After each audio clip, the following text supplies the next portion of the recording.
Hi friends, welcome back to what you missed. आज हम finally बात करने वाले हैं ओरिजिनल प्लान के बारे में जो मार्वल स्टूडियोज ने एवेंजर्स द कैंग डायनेस्टी के लिए बनाया था। उससे पहले कि उन्होंने कंग को हटाकर डॉक्टर डूम को मल्टीवर्स सगा का में विलेन बना दिया। स्क्रीन राइटर माइकल वॉल्डन, जो दोनों वर्जन्स यानी कैंग और डूम दोनों में इन्वॉल्व थे, उन्होंने कंफर्म किया कि ओरिजिनल प्लान में यंग एवेंजर्स का बड़ा रोल था और उनका एक Kang variant ant Man and the Wasp Quantumania के मिड क्रेडिट सीन से जुड़ा हुआ था। मैं आपको बताने वाला हूं कि हमने क्या सीखा और अब तक हमें इस फिल्म के शिफ्टिंग प्लान्स के बारे में क्या पता है। तो अब तक आपको पता ही है कि मार्वल स्टूडियोज का original plan fifth Avengers film के लिए, जो उन्होंने सैन डिएगो कॉमिक कॉन जुलाई 2020 में अनाउंस किया था, उसका टाइटल था द कैंग डायनेस्टी। ये लिख रहे थे जेफ लवनेस, जिन्होंने लोकी सीरीज और क्वांटमेनिया लिखी थी, और इसको डायरेक्ट करने वाले थे शंग-ची के डायरेक्टर डेस्टिन डैनियल। उस टाइम तक हमें यही लग रहा था कि जोनाथन मेजर्स का कंग थे कॉन्करर इस मूवी का मैं पार्ट होगा। बेनेडिक्ट कम्बरबैच ने भी एक इंटरव्यू में बोला था कि उन्हें बताया गया था कि वो इस मूवी का पार्ट होंगे।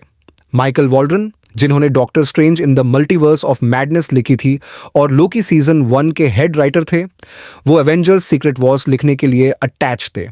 ऑडियंसेस पहली बार कंग और मल्टीवर्स के कनेक्शन को लोकी सीजन 1 के फिनाले में देखा, फिर फरवरी 2030 में Ant Man and the Wasp Quantumania, और नवंबर 2030 में लोकी सीजन 2 से और ज्यादा समझा। Basically Kang variant he who remains ने अपने सब वेरिएंट्स को एक मल्टीवर्सल वॉर में हरा दिया था इलिया की पावर से। उसने TVA बनाया, एक सेक्रेट टाइमलाइन क्रिएट की और हर वो ब्रांच प्रून की जहां से कोई राइवल कॉन्ग आ सकता था। लेकिन सीजन 1 के एंड में ही हु रिमेन्स मर गया और लोकी ने सीजन 2 के एंड में उसकी जगह ले ली और नई सेक्रेट टाइमलाइन को संभाला, बन गया गॉड ऑफ स्टोरीज। सीजन 2 ने एक और कैंग वेरिएंट विक्टर टाइमली को इंट्रोड्यूस किया, जिसका कनेक्शन TVA के ओरिजिन से था। क्वांटमेनिया में हमने देखा कैंग थे कॉन्करर को, जिसे दूसरे कैंग्स ने एग्जाइल कर दिया था क्वांटम रेल्म में। स्कॉट लैंग ने उसे हराया और प्रोबेबिलिटी स्टॉर्म में फेंक दिया, लेकिन स्कॉट को डाउट था कि क्या वो सच में जीत गया या नहीं। लोकी सीजन 2 के फिनाले ने भी उस फाइट का रेफरेंस दिया था एक TVA केस फाइल के फॉर्म में, जहां लिखा था कि बाकी कैंग वेरिएंट्स अभी भी जिंदा हैं। सबसे क्लियर विजन जो हु में एवेंजर्स द कैंग डायनेस्टी के लिए मिला, वो क्वांटमेनिया के मिड क्रेडिट सीन में था। वहां 3 कैंग वेरिएंट्स इमॉर्टस, रामातुट और स्कारलेट सेंचुरियन एक अरीना में बात कर रहे थे कि उनका एक कंग मार दिया गया और एवेंजर्स मल्टीवर्स को छूने लगे हैं। इमॉर्टस कहता है, अब टाइम वेस्ट मत करो और सब कैंग्स को बुला लो।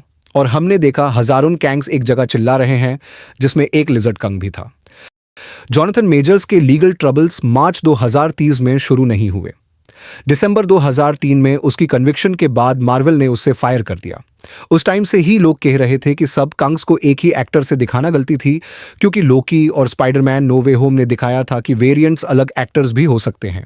मार्वल ने सितंबर 2030 के पाल्म स्प्रिंग्स रिट्रीट में डिसाइड किया कि कंग की जगह डॉक्टर डूम को विलन बनाया जाएगा। रॉबर्ट डाउनी जूनियर से भी अगस्त 2030 में बात हुई थी। जुलाई 2024 के सैन डिएगो कॉमिक कॉन में मार्वल ने कंफर्म किया कि नए प्लान्स के हिसाब से फिफ्थ और सिक्स्थ दोनों Avengers movies Russo brothers direct करेंगे। टाइटल्स होंगे डूम्सडे और सीक्रेट वॉर्स, और दोनों स्टीवन मैकफीली लिखेंगे। तब तक डेस्टिन डैनियल ने एवेंजर्स 5 छोड़कर स्पाइडरमैन ब्रांड न्यू डे ले लिया था। जेफ लवनेस और पेटन रीड ने ब्रेक लिया। लेकिन अब एवेंजर्स डूम्सडे 2025 में प्रोडक्शन कंप्लीट कर चुका है। माइक वॉल्डन ने हेल्प की स्टीवन मैकफीली और रूसो ब्रदर्स के साथ स्क्रिप्ट लिखने में। अक्टूबर 2 को डूम्सडे का प्रिंसिपल फोटोग्राफी खत्म हुआ और वॉल्डन ने द रैप के इंटरव्यू में बताया कि हाँ, वो डूम्सडे और सीक्रेट वॉर्स दोनों लिख रहे हैं।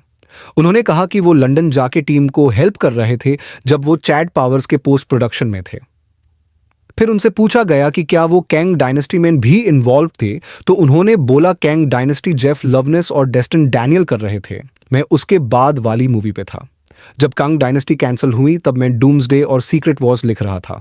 वॉल्डन ने अक्टूबर 28 को रेडिट एमा में बताया कि उन्होंने और लवनेस ने एक आफ्टरनून यंग अवेंजर्स के कंग से लड़ने का आइडिया पिच किया था।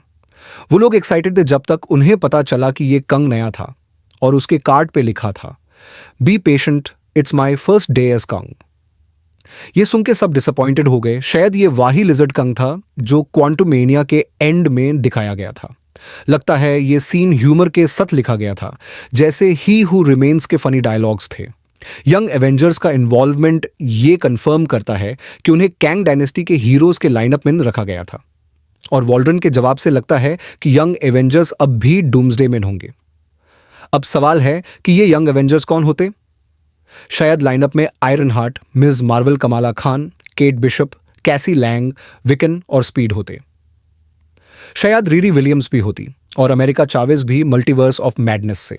शायद पीटर पाकर भी इनके साथ होता और टीम का नाम चैंपियंस होता। ये टीम लिजर्ड कंग को हराती। कमाला खान के बेंगल का टाइम ट्रैवल कनेक्शन भी कंग से लिंक था। उस बंगल पर लिखा था, what is destined for you will come for you. ये लाइन कंग और टाइम के कॉन्सेप्ट को कनेक्ट करती है। कमाला का बंगल और कैसी का कंग के साथ एक्सपीरियंस, विकन का केओस मैजिक और बाकी सबकी पावर मिलके एक ऐसी टीम बनाते जो एक कंग वेरिएंट को हरा सके। केट बिशप के साथ क्लिंट बार्टन का भी रोल होता, क्योंकि जेरेमी रेनर ने एक इंटरव्यू में बोला था कि कैंग के लिए मार्वल के बड़े प्लान्स थे।